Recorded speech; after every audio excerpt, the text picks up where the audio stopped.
Welcome to another AI Wisdom Pod. We have Amir Feizpour with us. He's helping people use LLMs. He's the founder at AI Science. He's a speaker, recovering quantum physicist, and data scientist. Loves meeting and talking new people, at least on Tuesday, which is the day he reserves for these calls. This podcast is presented to you by podper.com if you want to start a scale podcast. Amir, welcome to the pod. Welcome to this new edition of the AI Wisdom Pod. Tell me a bit more about yourself and what you're up to nowadays. Thank you so much for having me, Charles. I know this is a completely unscripted pod, so we'll see where it goes. I'm excited to see how it unfolds. As you said, I'm founder and CEO of Agreed Intellect. Um, Essentially, what we're building is a platform to help other people use LLMs inside their business workflows. That's like the super high level description. Um, I also have built a community of more than 5,000 AI researchers and engineers over the past 5, 6 years. And we spend a lot of time hanging out with that community, doing events, running workshops and things like that.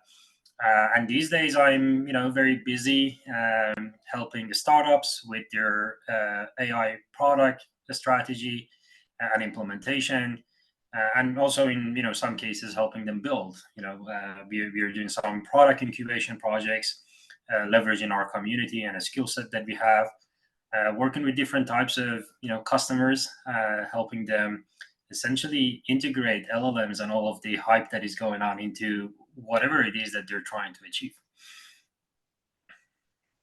So it seems to me that you started in the academics world 2019-ish. You went to work for RBC, started your company. What prompted you to go from academics to business?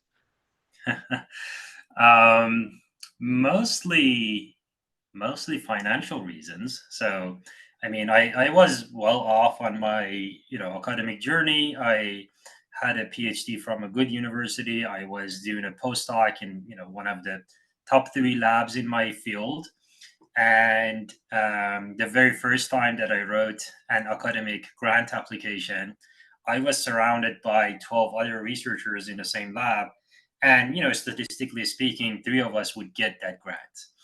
Right. So just, the thought process was, oh my God, if I have to put in so much work into, succeeding in the academic career, I might as well put it somewhere where I make a lot of money from my effort. So that sort of prompted the thought process of leaving academia and joining industry. And I was very interested in starting a company because I knew that was my passion, but I didn't know anything about the business industry world. So spent 3 years in industry working for a corporate, sort of learning the ropes and building the business network, and literally learning the lingo, like how business people spoke. So and then eventually made the jump into a startup world. And even before that jump, maybe we should talk about the jump to from quantum physics and data to AI. Quantum seems like a very tough problem to solve. Why did you feel that you had to spend much of your time and energy cracking the AI one? Yeah, I mean, quantum is definitely a very interesting space. I left about 10 years ago. So back then, that was actually the very first thing I tried in industry. I tried to start in a quantum tech company, but there was, the market readiness was not there at all. Like, customers didn't know even how to hold a conversation about it. There were very, very, very, very few investors who understood what all of this meant. While at the same time, even like about 10 years ago, AI was in a much more advanced position. Like, at least a lot of companies were trying to use it. They understood what was happening. There was funding for it. Investors, again, like that was 10 years ago. So not like the hype that we have now, but, there was more market readiness for problems there. So it was a, it was a much less uphill battle to play in that space. And to some extent also, I got very fascinated by the problem statement of applying, computational algorithms on text, which, before I came across it, I was like, you know, that can't possibly be true. But when I saw it, when I realized that I can actually do it, it just completely changed the big question in my mind, away from quantum towards, what does it mean to compute and process language. And that's sort of where my industry career started. Right. And even before all of that, you went from UK to Canada. Tell us about your immigration story. Yeah, well, I mean, I did a few immigration steps. So I'm from Iran. So I came to Canada in 2008 to start my PhD program in quantum computing. I was here for 6 years. And then after that, I went to UK, to University of Oxford for 2 years.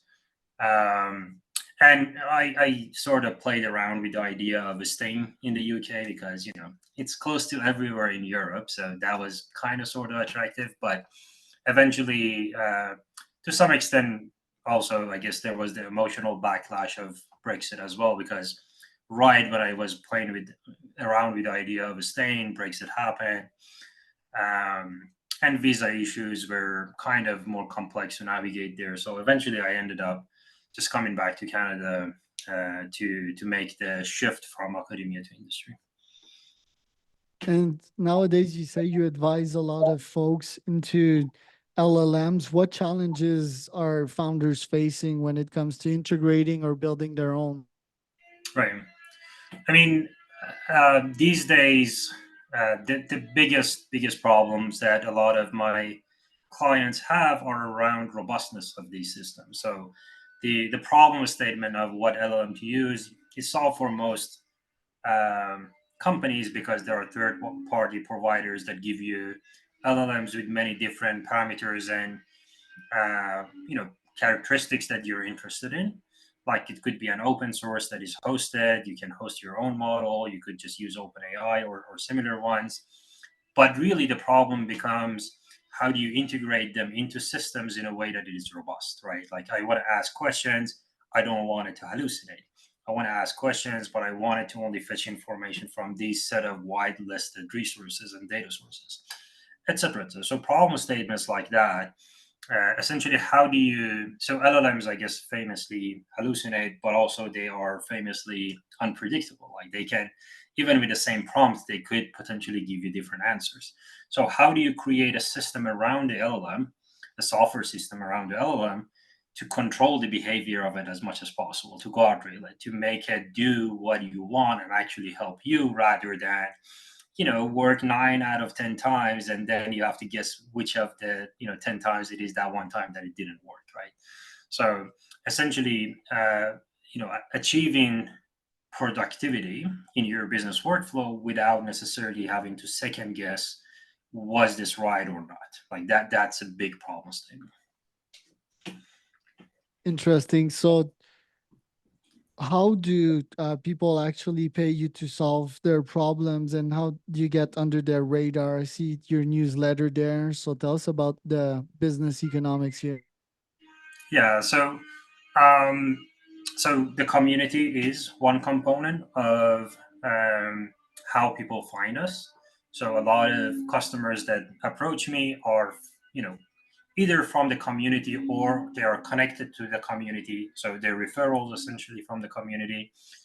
I spend a lot of time nurturing um, what I call the bigger nodes of my social network. So people that I know are very well connected. They know people. People who are trying to solve a problem would go to them to ask who's the right AI person to talk to. I spend a lot of time maintaining a relationship with them, not in a transactional way, but I literally, hop on a call with them once in a while and say, hey, what do you care about? What are you thinking about these days? Teach me something new. Here is something new I learned, etc., etc. So that's the second component. The third component is my social media activity. So I spend a lot of time posting content on LinkedIn and YouTube, making sure every day I teach people something. And this content could be about large language models, could be about AI products in general, could be about startup life. It could be about wellness of a founder. It could be about a startup mistakes I made. So that just presence, I guess, keeps me on top of mind, so that people, when they think about who's an entrepreneurial person who knows AI well and can communicate it, so sort of like I'm nicely sitting in that overlap. So I get a lot of referrals from all of these different channels. Right. And do people pay you for your time? Is that how it works? Do you have packages? And are you going to keep the consultancy up for a while, or are you going to launch your own SaaS as well? Yeah, we are slowly working on a product. We are not 100% sure what the business model for that product will be. It is likely to be a SaaS, but most probably it will be sort of a solution type of problem where there is a significant SaaS component, but has a bit of a customization that is necessary, especially because our product is useful for very complex business workflows. So there is a bit of an integration, system integration that needs to happen. But in the short term, yeah, I mean, the majority of what we are doing is service, and it has like three flavors. Flavor one is advisory, so just product and AI strategy advisory.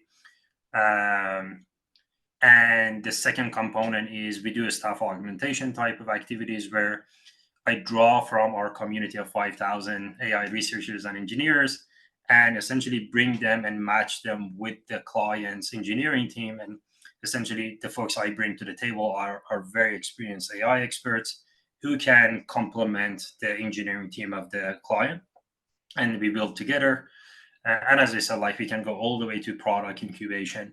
So in some cases with our clients, they're very business savvy. They know a lot about their business domain knowledge.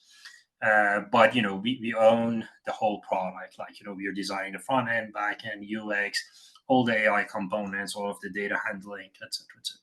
And yeah, all of these are as you said, paid, not necessarily hourly, but there are a few different packages that we present to the customers.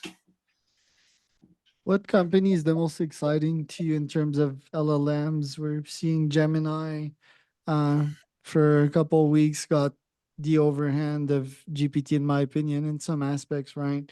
Yeah. And then Claude's latest model came. That was quite exciting too. Is this meant to be a constant war in which these algos temporarily win in some categories and they're overtaken by others? And what would that mean for business and society? Yeah, absolutely. I mean, that's a very interesting question without very good answers, right? Like, it's very hard to predict what's going to happen in the future. But what has been happening is exactly what you said. Every week there is a new model with a new set of parameters, open source, commercial, third party, uh, and they all have strength and weaknesses and different places that you can put them in. One thing that I try very hard to do when I work with my clients is to make sure that they think about the software architecture as well as how it is integrated into their business workflow in a very modular way, because that gives them the robustness and flexibility that if all of a sudden a model comes along that has a very interesting property that should be used in the software inside a business workflow, it's a relatively easy swap, right? Or if all of a sudden, I don't know, like if you're using Microsoft suite of products and they launch the Copilot that wipes out the need to have some part of your custom solution, you just drop only that part, replace the Copilot, the rest of your pipeline is the same. So it takes a bit of rethinking how you're structuring your product strategy and AI strategy. But the message, the core is that modularity. The more modular you can make everything and the more integrated it is inside the workflow, the easier it will be to just adapt it to the changes as they come. And what would the world look in 10 years from now if these models are now parts of our lives, at least in the Western world? Um, would business be drastically accelerated? Would we be happier as a result? The question of happiness is something that we're going to need hours and hours to talk about. But let's go to the first one first. Um, One thing that I'm very excited about is this idea of having startups that have very, very few humans involved, and a lot of, you know, business as usual operations are delegated to LLM agents. So these will be essentially large language models that interact with other types of tools like software writing tools, CRM tools, sales process tool, I don't know, payment handling tool, etc. But the LLMs are essentially the systems, the components that are coordinating and communicating and essentially distributing work to all of these agents. And humans are in the loop, but a few of them are in the loop to essentially, oversee and make sure that everything is progressing the way you want. So if you're talking about 10 years, I think we're going to have many, many examples of companies that are like that. What does that mean for incumbents? What does that mean for other startups? I'm hoping that the outcome is a much bigger pie rather than, a pie that is, destroyed for many people. So the hope is that, many, many more people feel encouraged to try out their crazy ideas. So sort of like with dotted line from that, I'm saying that hopefully people will be able to pursue, what gives them meaning in terms of what they want to try with a much lower cost of entry. And therefore, they can be happy because they're doing something they enjoy instead of working for a corporate for a job that is not really aligned with what they want to do. There's that, expression of purpose gap. So I'm hoping that purpose gap is filled to some extent because of the lower barrier of entry for entrepreneurship. Are we going to be happy? That's a very hard question to answer. I don't know if we know what makes us happy, but I'm hoping that we have more optionality to become happy. What are your top goals this year? Where do you want to focus your time? And do you feel that these goals are aligned with the pace at which AI is moving? Yeah, I mean, for me personally and even professionally, I think health is top of mind. So last year in my startup journey, I felt very burnt out to the point that I almost gave up. But then I decided that I wanted to prioritize my physical health, mental health, social health, cognitive health, and financial health.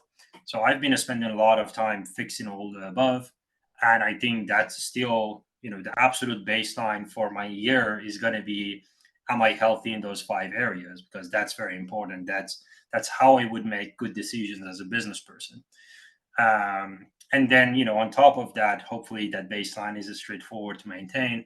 And on top of that, what I'm hoping to happen is that by the end of the year, we launched the early version of our product. Hopefully, we have a bit of a product market fit, but also, on the service side, hopefully, I can help many, many more startups wrap their heads around what it means for them, get them excited, get them activated, launch a few products with customers, just help people create impact. Where can people find out more about you, Amir? I'm available on LinkedIn. I'm actually very available on LinkedIn. I post there very frequently. There's actually a link on my LinkedIn to my Calendly where people can book me for a free 20-minute AMA conversation. So you can talk about anything to me using that. There are also other links there that you can check. On YouTube, you can probably search my name and find our channel. And on Substack, also, you probably can search my name and find my essays.